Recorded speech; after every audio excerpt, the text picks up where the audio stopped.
Welcome to the Shattering Inequities podcast, where we uncover the bold, research-driven strategies that are transforming education for every student, especially those historically left behind.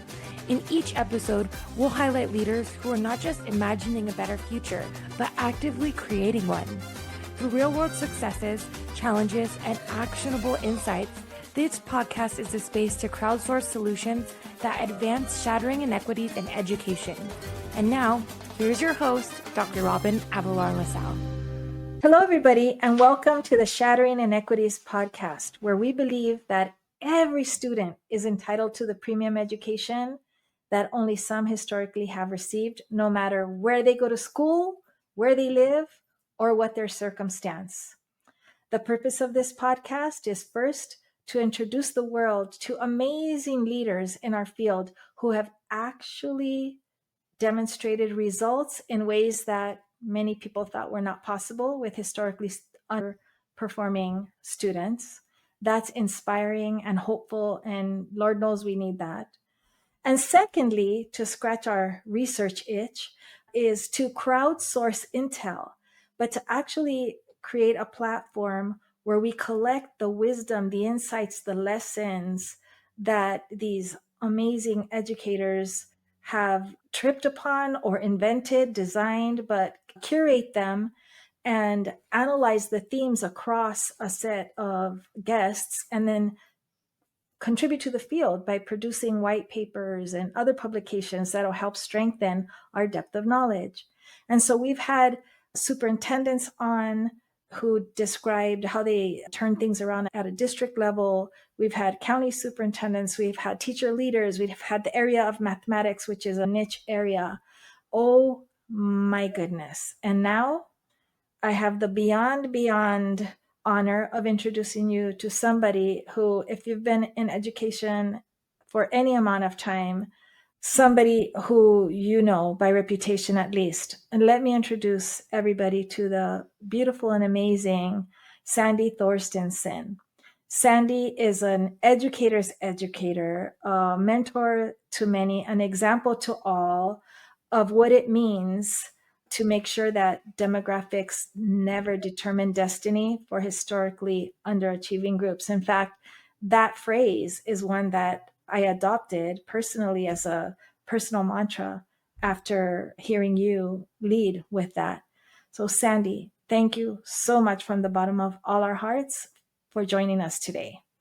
Thank you. Thanks for the opportunity. Sandy, you have held positions from the very beginning in education, every possible job, all the way up to the very top job, and influenced the state and the nation.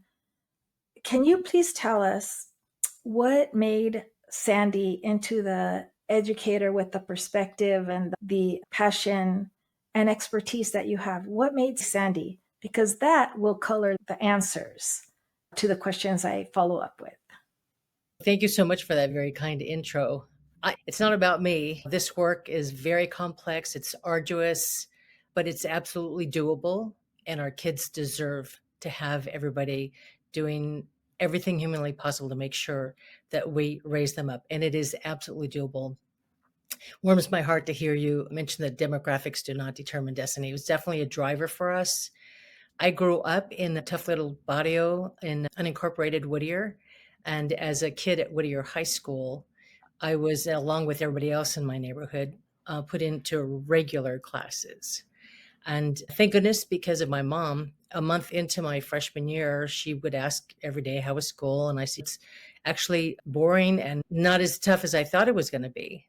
She calls my counselor the next day. He calls me into the office, puts me from regular classes, which was nothing happening, low standards for everybody, to the most rigorous courses. And I was frightened because it was a very different world from my barrio. There were kids that looked very different from me, that were just had amazing opportunities in their lives that I had not had. But I had an incredibly loving, stable home, which is what really mattered most. And a lot of our kids that we serve across our schools don't have the benefit of a loving, stable home. So all the more reason why we've got to kick it into high gear and ensure that they're not only loved and nurtured, but stretched, and we give them high standards, but the supports that they need to be able to reach those standards. So when I became a teacher, I just learned to kick into this most amazing work ethic because I was worried that I wasn't going to be able to measure up. And so my mom and dad said, don't ever say that, because I was really thinking I don't belong here. It was a time at Whittier High School that the demographics were very different. Now it's almost all Latino. Then there were very few of us. So I just didn't feel like I really belonged. My mom and dad said you just have to have a really strong work ethic and treat everybody respectfully, whether they deserve it or not. I learned those lessons from the time when I was a kid. When I became a teacher and I had all sorts of different types of kids, that just stayed with me my entire career. I wanted so desperately to be a teacher. I didn't want to be an administrator. I just was moved around like a chess piece. Ultimately, I became a superintendent, and every year when I met with the new teachers, I shared my story, and I said, the moral of this story is don't you ever underestimate any kid. Don't you ever think that a kid is not capable. Because of our collective efficacy as an entire staff, we're going to be able to prove every day that demographics do not determine destiny, which was a driver for me. It required a whole lot of systems and structures to be put into place. It required hiring high quality staff and moving people around when need be, and ensuring that our kids had the financial resources, the human resources, and whatever else it was going to take for them to be able to reach higher standards. Those new teachers knew we're never, ever going to have low standards for any one of our kids, that they all deserve to have the premium education that at that time only some were able to receive. So this has been really the driver for me in hiring folks throughout my career. I wanted to make sure that they had that in their heart, that they understood that's the purpose, that's the driver for us as educators, to ensure that every single kid, no matter what their circumstance, no matter what their zip code, no matter what their demographic, because of us as a collective staff, because of that collective efficacy, we're going to be able to prove amazing things. It's not easy work. It is absolutely arduous. It's complicated, but 100% doable. So, Sandy, we have this way of analyzing schools and districts and counties in California. And by the way, for those who don't know, Whittier is a suburb of Los Angeles area, historically lower socioeconomic at the time that you were a leader in that school district, and historically lower performing on the part of the district that served the lower income communities. I just looked up you haven't been in the district, I don't know how long now. 9 years already. Time flies. Your district is now at the 75th percentile in student outcomes in the entire state. That's compared to Beverly Hills, and everybody knows where that is, and all the very wealthy areas. And it's at the 95th and 98th percentile, depending on the school, compared to schools with similar demographics. So I can't tell you how proud I am of the staff. When I stepped off my superintendency, we had such an incredibly talented staff at all levels: classified staff, certificated staff, admin, teacher leaders, rank and file teachers. And they're the same people for the most part. Certainly some people have retired and they've hired really well, which has really been the essence of continuing to do good work. But when I stepped off, everyone, teacher leaders, everybody they were so deeply rooted in the work. They believed in this work. And when we first started the work, and I remember I was assistant superintendent in ed services, and I was really pulling my hair out because our two schools that had the highest level of poverty were really woefully underperforming. Given my experience, and because I attended one of those schools when I was a kid, given my experience, I thought, you know what, this is not okay. It doesn't need to be this way. So I reached out to an organization called the Principals Exchange, and they did some really foundational work for us at those two schools of poverty. And the other schools over time said, we would like some of that. So we were able to expand the work district-wide, and it was foundational work that really continues to serve the district even now. But the work then was groundbreaking. Now For the last 9 years, I've been supporting school districts up and down the state and coaching superintendents and doing professional development for San Diego County, Orange County, LA County. And it's just astounding to me how there are still far too many districts that don't understand what the possibilities are when they talk about what do you expect. We've got number of percentage of kids in poverty, and it just really upsets me to no end. That's the purpose of trying to get this work embedded. So back to the beginning, we started with just standards and with common assessments and embedded support or required tutorials into those classrooms, and ensuring that we had weekly professional collaboration. And at the beginning, it was very rudimentary. It was not anything to write home about. But over time, the work became more sophisticated. It became deeply rooted. And those common assessments, those formative assessments, were really a driver for having teachers sit together in content area groups, subject alike groups, teaching people who are teaching the same content and looking at those formative assessments, not to give teachers a hard time about, I can't believe your kids are doing so poorly, but where are the kids succeeding and why? Where are the gaps in their learning? And how quickly can we support them to ensure that we don't wait for the grading period for them to fail, that we jump in there right away through those formative assessments and give them what they need.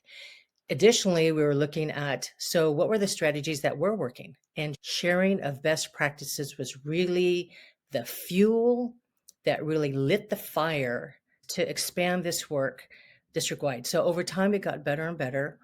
We went from the common assessments that initially some of the teachers didn't want to do everything the way everybody else was doing. So we thought, okay, we embraced the whole notion of you got to go slow to go fast, to address the initial resistance that we had, which was real. And it was something that had to be managed.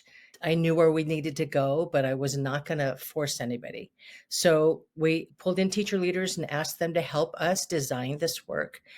Before that step, we had a whole lot of shared readings, books, articles, and not just at the district admin level, but our teacher leaders as well, our board members sharing, just trying to develop a shared knowledge.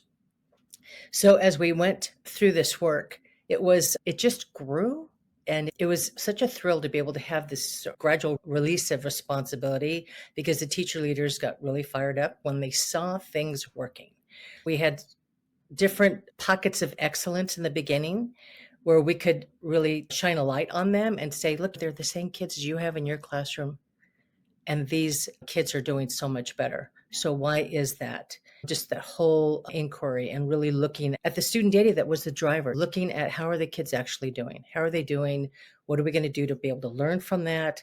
So we went from common assessments on each campus to finally getting to district-wide quarterly common assessments. And the teachers designed them. And then we would meet at the district office. Every course had their course lead plus one additional teacher from that subject area. They all met from all the schools at the district office in a full day session. And it was incredibly inspiring work. The level of conversation that grew over time was at a high level. Nobody had to hover over them as administrators to make sure that they were having substantive conversations.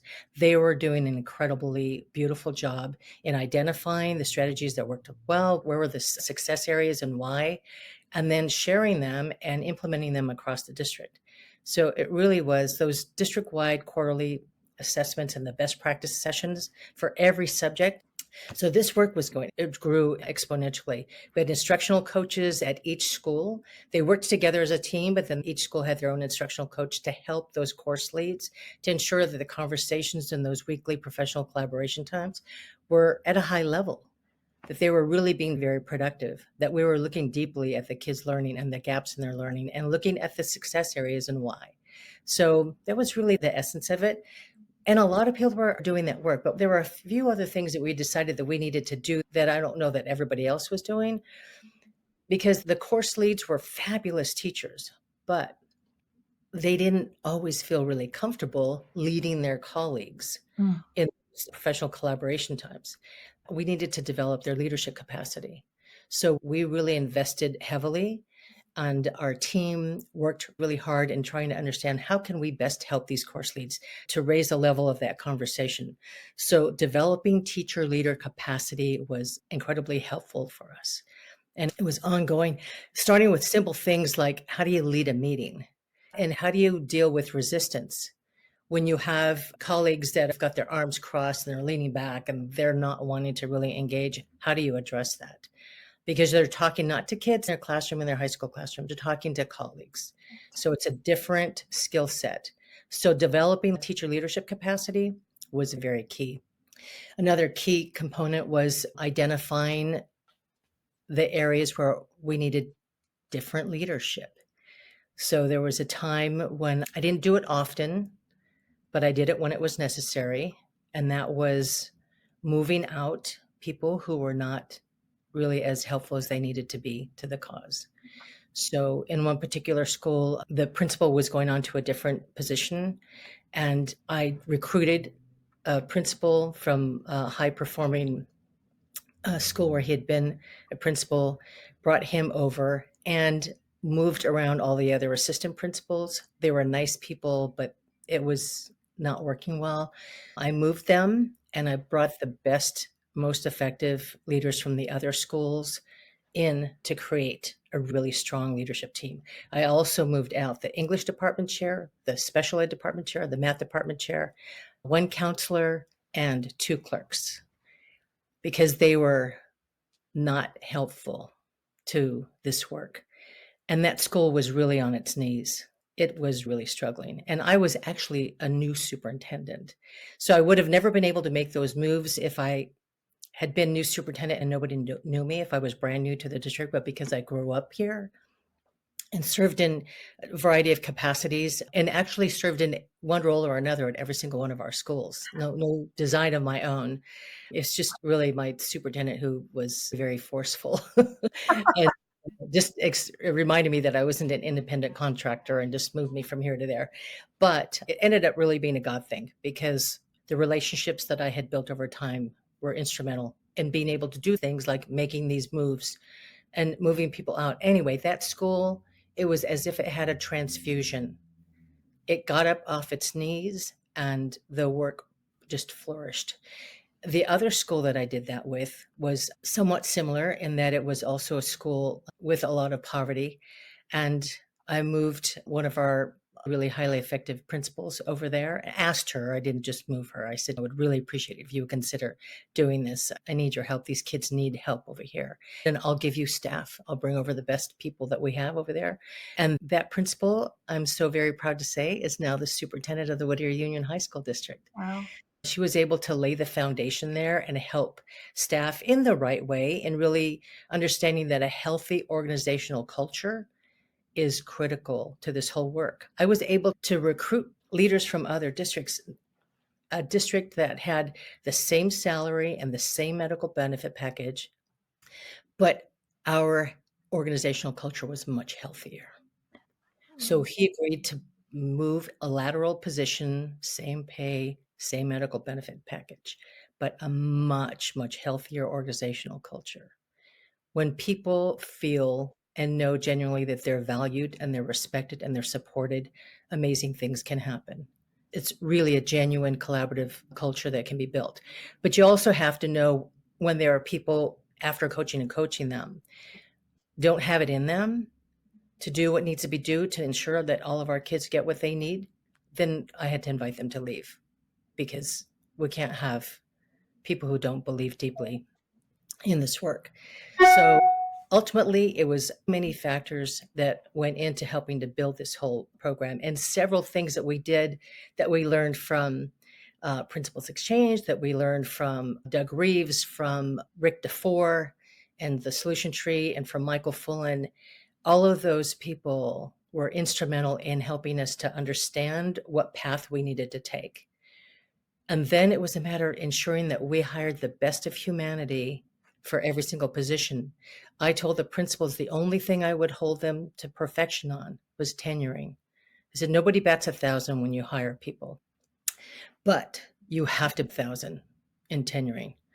whether it's classified or certificated, if they wouldn't want their own child in that classroom or served by that person, then they're going to have to invite them to leave, because we just cannot afford to have anybody who's not operating at a really high functioning level and who doesn't really embrace the power of collaboration and the power of motivating and inspiring kids and believing in every single one of them, no matter what their circumstance. So over time, we built this amazing team of classified and certificated staff. Classified staff that knew that they were absolutely right, connected to the whole work. Everybody mattered. It didn't matter what the classified role was or what certificated role was. Nobody was better than anybody. I was not the boss of anybody. I was the team leader. And it was just a really healthy, beautiful culture that allowed kids to flourish. So it was a blessing for me to be able to learn along all of these incredible people, and we just worked like dogs. We worked hard and we loved every minute of it, and our kids flourished. So to go from a 35% achievement gap to a 9% gap in the 14 years that I was superintendent was really the most important thing, was made most proud, and it was not easy, but absolutely doable. Ladies and gentlemen, Sandy. That's all I have to say. This is Sandy. Sandy, I have to ask you something. First, I'm going to ask you to give me your not on my watch. In your mind, give us an example of something that's off the table for you. No, not, never, no, how. And then I'm going to ask you, if we know how to do this, why isn't everybody doing it? And I know you'll intertwine those. So, well, the not on my watch I alluded to when you asked me the first question, and that is really going back to my own story when I was a kid. And those new teachers that I spoke to every single year impressed upon them very strongly that not on my watch will we ever underestimate any kid. Not on my watch will we ever think that some kids deserve higher standards than other kids. Not on my watch will we ever not believe fully that demographics do not determine destiny. simple as that. And it seems like we should all be thinking that, and we should all know about common assessments, and we should all be using data. And of course, we want to value teacher leadership, et cetera, et cetera. And of course, we want our best talent everywhere, especially in the neediest places. Why isn't that everywhere? Why do we still have the average of 30-point gap? And you name the metric. Right. Outcomes, discipline, identification to special programs. It's always a 30-point gap between Yeah. the higher and the lower demographic groups. Why is that still the case? It's really troubling. And as I mentioned previously, I'm honored to support school districts up and down the state. I'm working with a school district now in Northern California, and it just breaks my heart because there's really high level of poverty there. And there are staff members who care deeply about this work. They've had a churning of leadership, which makes it really hard to get traction. As they've had a new leader, a new path is laid out for them, and then that changes because another new leader comes in. Whether it's at the superintendent level or at the principal level or wherever, it's not okay. Kids need consistency. The longevity of a leader can really be helpful to the work continuing on. In some cases, boards and unions can be detrimental, but no district's perfect. No board is perfect. No union's perfect. Although I got to say, our unions that I was honored to work with were pretty amazing. They weren't always like that. When I was a teacher, principal, and assistant superintendent, things were a little different. But relationships are really the key to all of this work. As leaders, we do not have control over anyone or really anything. But if you develop genuinely trusting relationships, if you demonstrate repeatedly that you embrace what it means to be a servant leader, then over time, you have an amazing degree of influence, not control, but influence. And as long as you're not trying to be Machiavellian about it, if you're pure of heart about it and you're listening to people, especially in the beginning, we had a lot of resistance. And I just stepped back, took a deep breath, and thought, okay, with the most vocal resistors, I wanted to just be in their space and learn from them to understand what's in their heads, what's in their hearts, because I knew that they were decent humans. It wasn't like they should never even be in our profession. They actually had success in their classrooms, but we didn't want pockets of excellence any longer. That was not okay. I didn't want to have parents say, I want my kid in the classroom, not the one that they're in. We didn't want to hear that anymore. We wanted to be sure that every one of our kids was going to get an outstanding experience and that those teachers were going to help each other continually grow. So I think it's complicated, but it's also quite simple, really. I think I also help to do executive searches for boards to help find superintendents. So when I'm recruiting and vetting, I'm looking for people who have that heart, especially to serve these districts that have such high poverty and have had years and years, decades of low performing environments. It's not okay.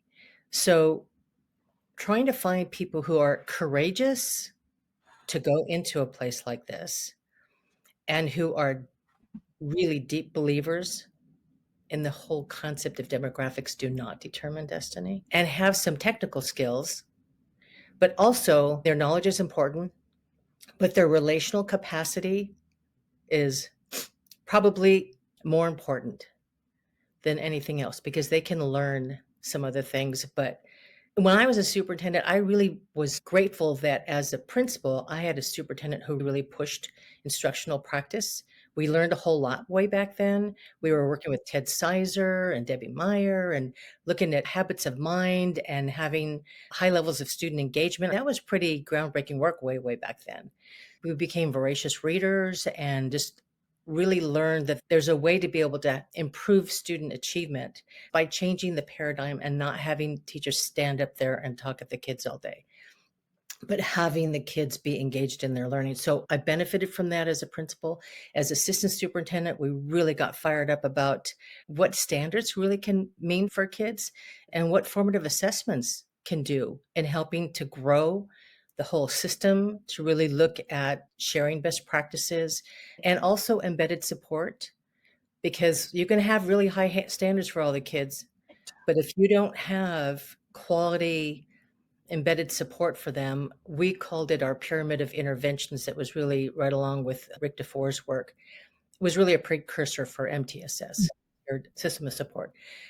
We had to have that along with the high standards because we wanted to make sure the kids were going to be successful. We didn't want to just say, look at us, look how wonderful we are that we have these really high standards. Because really, who cares about that if the kids are dropping off like flies? Right. That's not the purpose of the work.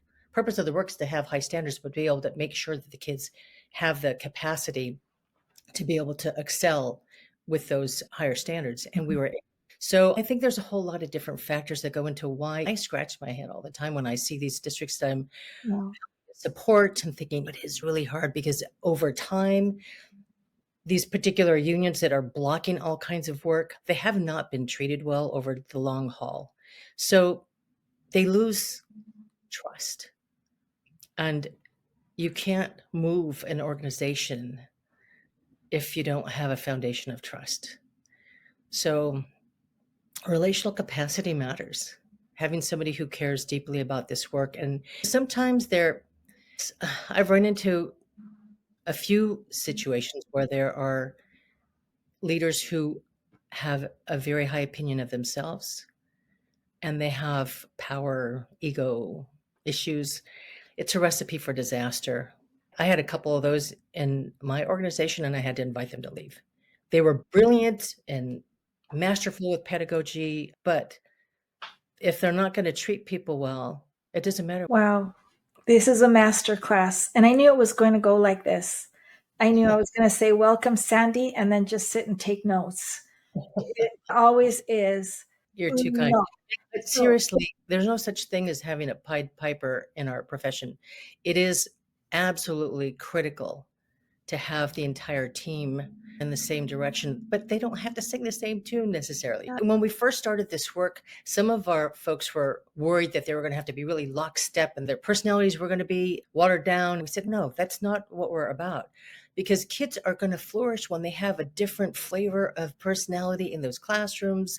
And they're going to flourish when they that their teacher cares deeply about them, but is also going to hold them accountable in a loving parental sort of way, making sure that they're not messing around, they're paying attention, they're doing their work, and they're growing. And we ask them for their opinion all the time. I visited classrooms all the time. It was just the best joy of my life. I was in every single classroom in our district 4 times a year. I moved quickly to get that many classrooms in, but I was in there repeatedly, so I knew our people. But it also gave me the opportunity to be able to ask kids, what are you learning? Tell me what you're doing and what is it that you're learning? I didn't have time to ask every kid that, but a couple of kids in every classroom. And what did you do before that's connected to this? What led to what you're doing here? And it was a beautiful thing to hear out of the mouths of these kids what they're doing, what they're learning.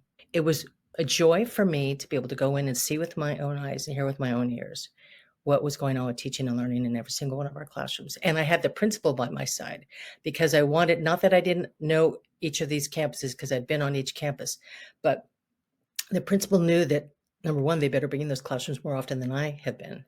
Two, they better know their people, because I would also ask the principal, tell me before we walked in the classroom, tell me what's new in this teacher's life. I want to be able to connect with them just on a human level, to validate them. If their spouses, their wife was having their first baby, or if the teacher was just finished her master's degree, or if there was a diagnosis of cancer with the mom or dad or whatever, I wanted to know so I could go in there. And if the teacher wasn't speaking to the kids right at the time, I could pre-COVID give them a hug and say, congratulations, so proud of you that you've completed your master's, or I'm so very sorry about your mom's diagnosis, or whatever. It's just on a human level, so they'd know that they're valued in every way. They're not just valued for their work, they're valued, period. So those classroom observations served many different purposes. Reinvesting in relationships, I mentioned the relational capacity was so incredibly huge to getting this work done, and to earning the trust of unions and helping boards become a cohesive team, so that way they can help the work to flourish and not get in the way, but to understand what the work was. And certainly boards are an important part of the entire picture. I was very blessed to have a board that understood the value of the work that we were doing. And one of our board members would say, it's our role to do no harm, to support you and the work that's going on here. But I asked them for their opinions all the time, because it was not just as a cursory sort of thing, but they had valuable things to share. They were very instrumental in our entire growth process. And it was a symbiotic relationship that all of us had with one another across the district. Sandy, what would be one, if I were to ask you, how do we go about closing this insidious gap? Not by lowering the ceiling, but by raising up every student and accelerating their learning in plain old school systems with mere mortals and varied positions and so forth. What would be the one piece of insight you could share out of all the complexity? I think going back to when we started our work and tying that to the work that I do now in supporting superintendents up and down the state, it's absolutely essential to continue to learn and grow, to go and observe places where it's actually working.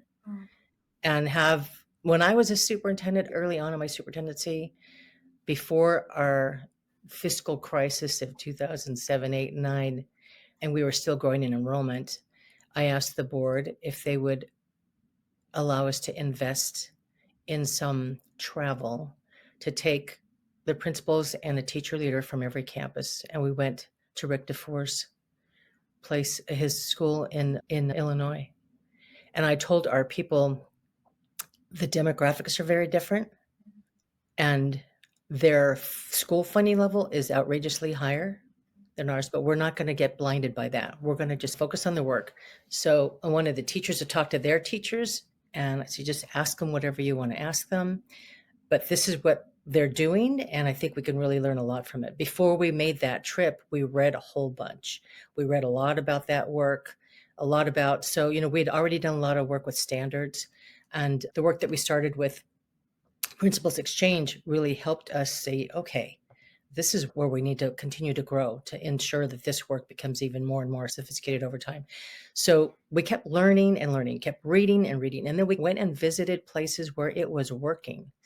Now there's all kinds of places that you can visit here in California. Back then, honestly, there wasn't a whole lot because it was quite a while ago when this work was still in the infancy stages. We talked to folks who were doing the work and asked them, what sorts of lessons did you learn? What pitfalls did you experience? And then we came back, and it was such an incredibly beneficial experience. We sent another group. We sent assistant principals and different teacher leaders. And then we sent a third group, a different assistant principal. It was AP and curriculum, the first or the second go round. The third, it was assistant principals in guidance and counseling. And we took counselors then because we also wanted to look at the pyramid of interventions, the precursor to MTSS. So we learned and continued to learn all the way through. We learned from Michael Fullen. Michael Fullen came with his team, and they got in our chonies for 3 years. We were studying the work and observing classrooms and digging through data like nobody had ever dug through our data before. And we learned so much. He published a 3-year case study on our people, and it was really gratifying. But we never felt like we knew everything because it's impossible to ever get to that point. You just have to have this thirst for continual improvement and a thirst for continual learning. So I continually learn now. And this work that you're doing is fabulous to be able to pick people's brains from all over the place who have experienced some degree of success on behalf of kids. And in Whittier Union, when we did this work over all this time, and as it continues to flourish, it's at the same time that levels of poverty continue to rise. Sure. All the more evidence that this work is absolutely doable. Sandy, I can't thank you enough for sharing your lived experience, your scholarship, and your wisdom with all of us. I normally try and summarize key insights, and I can't today. I think this is one where we need to stop and just reflect on everything that you shared and then combine it with the crowdsourced information that we get in the series. I have a feeling that you've outlined a set of solutions couched within a certain spirit, which is harder than the technical to describe, that is so essential to get this work done in a truly Sandy unique way. I love you. I respect you. I care for you deeply and admire you. And so many of us on your shoulders stand. So thank you. Thank you again. Very kind. Thank you so much for the opportunity. Really appreciate it. I'm very passionate about this work, as you might be able to tell. Yes, we can tell. And with that, thank everybody for joining us today. And we look forward to your insights as well as we continue our trek down the learning path. And with that, goodbye. Thank you. Shattering inequities requires more than conversation. It takes action, research, and collective wisdom. If today's episode resonated with you, we'd love to hear your insights. Join the conversation and help us shape the future of education together. We'll be back with more stories, strategies, and real-world solutions that are making a difference for all students. Thanks for listening.